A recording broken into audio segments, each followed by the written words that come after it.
have chose to stay, it's going to be a stressful day for them. Yeah, at this point, if people chose to stay, they are in it for the long haul. Officials down in Florida saying if you are in your home, it's too late to evacuate as this system continues to make its way towards the north. It made that northward turn. We've been saying that for the last couple of days. It wasn't a question of if it turns, it was a matter of when it turns.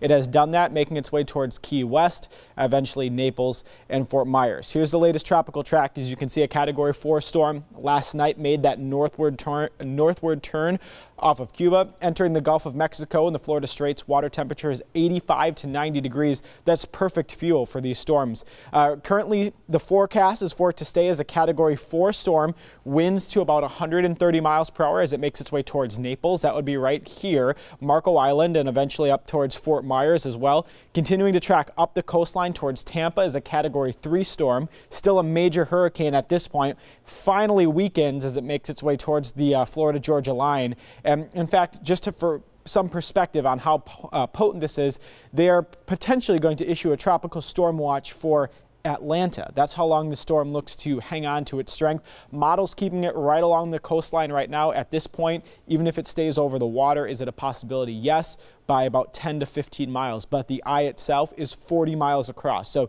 even if it officially doesn't make landfall, major impacts will be felt from Tampa all the way down towards the southern tip of Florida. We'll talk more about the future wind gusts and the storm surge threat, probably the biggest threat with this storm, coming up in a few minutes. Josh, thank you. To local news now. Milwaukee police investigating a shooting. It led to a crash yesterday near 47th and Villard. Investigators tell us two cars were chasing each other when one of them began shooting at the other. No one was hit by gunfire. A Wisconsin racing community is mourning the death of a race car driver. He died in a crash on Friday night in Kaukauna. Jeff Worlrabe was killed in a wreck on Wisconsin International Raceway. The local sheriff's office tells us that two stock cars collided during the 25th lap of Eve of Destruction race. The 43-year-old died of his injuries that he suffered in this wreck.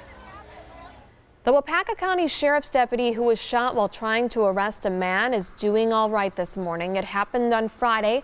Deputies were trying to arrest a 62-year-old man for domestic violence. The sheriff's spokesman tells us that the deputy's injuries are just minor. The suspect is in jail on attempted murder charges. A group of people gathered yesterday at the federal courthouse in Milwaukee. They said they want to stand up against racism and hate. This showing of solidarity was organized by the Milwaukee General Defense Committee.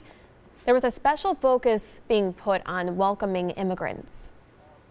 Everyone needs to be treated the same, and so we wanted to stand here, claim this space for that love, acceptance, and movement. An anti-immigrant organization planned a rally for the same time yesterday. They chose to hold the line and the event instead. Voces de la Frontera hosted an informational session yesterday in Alverno to help immigrant teens attend college. Organizers say it's an important step, especially in the wake of President Donald Trump's decision to end DACA. On Tuesday, a lot of the people in this country were devastated, and they saw their dreams crushed right before their eyes. But we want them to know that regardless of what happens on March 5th, their dreams are not going to expire. VOSA says it's committed to supporting students of color by exposing them to educational resources with or without the help of the DACA program. Scholarships were given to 6 attendees there. Wisconsin will now cover student-athlete concussions. The WIAA will have access to concussion insurance free of charge. The policy will cover kids grades 6 through 12. Participating in sports sanctioned by the association. It does not cover those playing in club sports. This policy is going to cover all associated medical costs like prescriptions and doctor's visits. 5:35 now to Packers news. Kickoff to the regular season is now just hours away. Last night, fans gathered at Lambeau Field for the Packers kickoff weekend. The festivities began at the new Johnsonville Tailgate Village. And live music from the Blues Traveler and Everclear at the United Nation Gate. You can help tackle hunger during today's home opener. The Packers Women's Association, they're asking fans to bring non-perishable food items, place them in bins that you see there outside Lambeau Field. They'll also be collecting cash donations. The day would not be complete Without a look at the Packers fence across from Lambeau. This year, a new mural will feature a comic book themed Defenders of Lambeau. That looks cool. Wow. With stars Mike Daniels, Clay Matthews as superheroes. Looks good.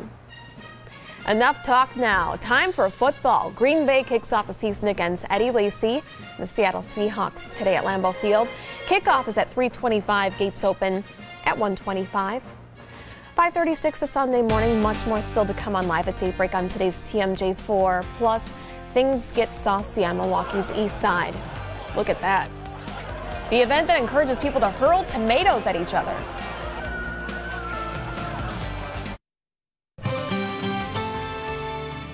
Welcome back. 5:39 on your Sunday morning. Here's a live look in Fort Lauderdale right now. You can see those raindrops on the lens.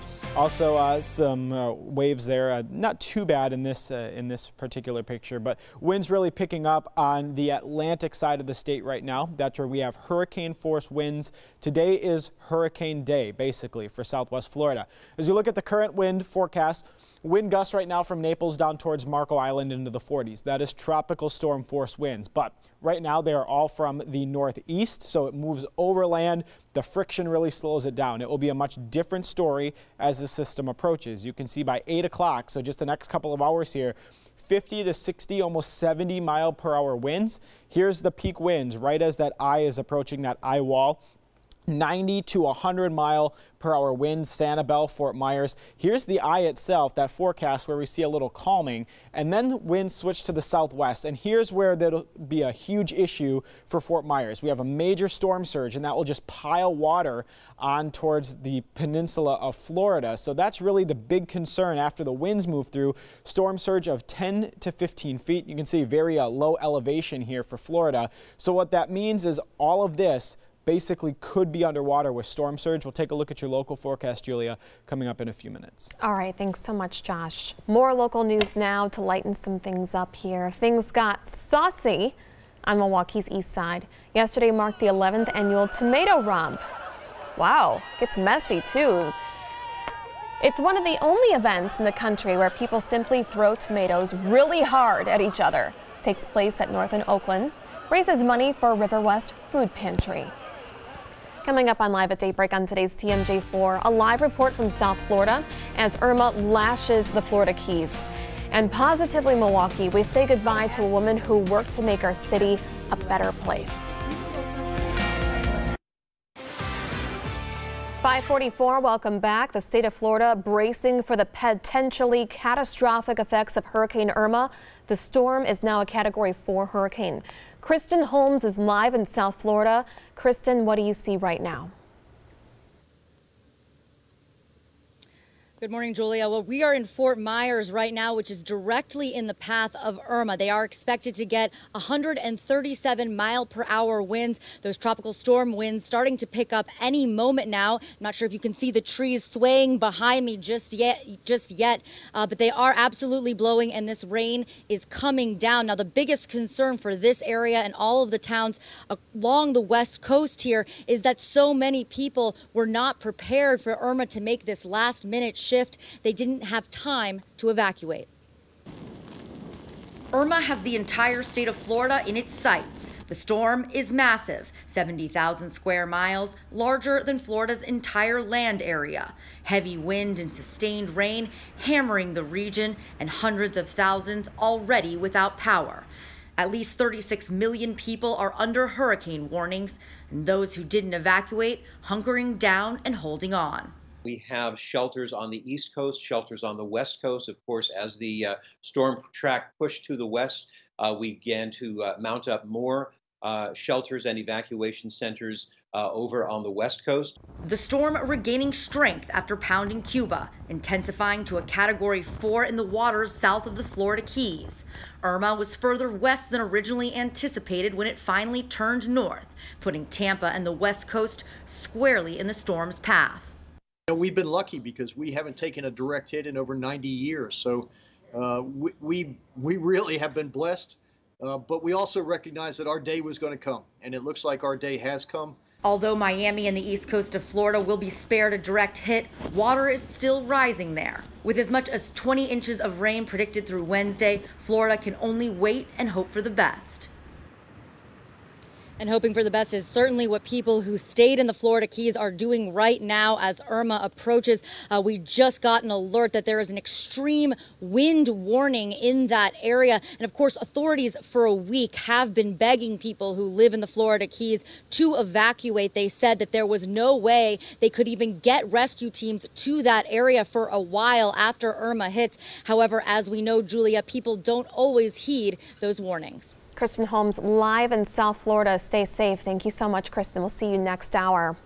Let's head over to the Storm Team 4 Weather Center. And Josh, we spoke to Kristen yesterday. She has an evacuation plan in place even for her crew if something goes wrong, which is good. As do many of the media crews, taking the precautions as needed. But at this point, even officials down there saying, hey, if you're in your home, you need to shelter in place because it is too late to go. Basically, Irma is here. Today is hurricane day for Southwest Florida.